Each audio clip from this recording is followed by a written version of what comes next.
May kausap po ba kayo dito para payagan kayo dito? May kausap po kayo? Napayagan naman po. Sino po? Eh yung yung bang Ibang pupunta rito. pumapayag sila? Eh di hanggang dito lang daw. Hanggang saan? Hanggang dito. Oy, nasaan po kayo? Nandito. Eh, tapos nung wala, pinayagan ako. Sino po?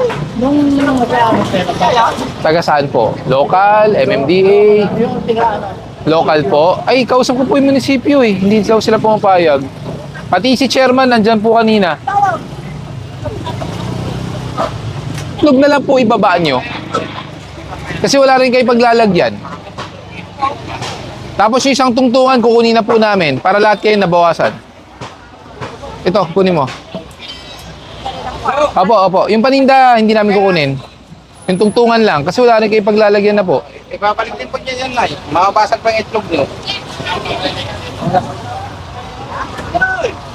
May linya na. Nilinyahan na sila. Lagpas pa rin. Doon din, bawas.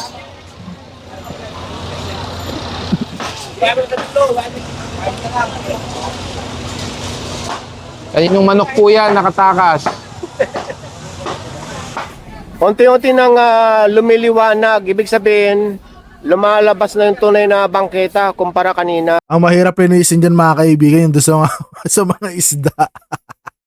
Mahirap yan mga kaibigan. Tiga mo, pasinin mo, dito sa mga gulayan, sa mga tindahan, medyo umaaliwalas na. Pero yung banda rin sa mga isda mga kaibigan, wala pa rin pagbabago. Ngayon ang mangyayari dyan, yung mga mamimili, nakapatong na sa bangketa, hindi na dito sa kalsada.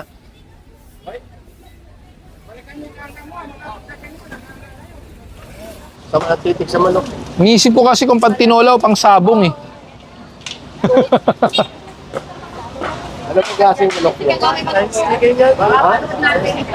Chinese chicken? So pwedeng Chinese spring fried chicken. O yan! Wala nang prutas doon or paninda. Ano na yon? Hakot bahay. Ang tawa ni Kuya! Ibig sabihin, dyan na sila naka-stay dyan sa mismong bangketa.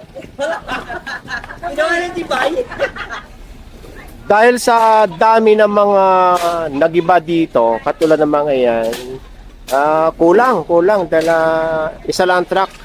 Ngayon nakipag-coordinate na itong importer sa lokal para makapag support ng truck ng mahakot ng mga ito.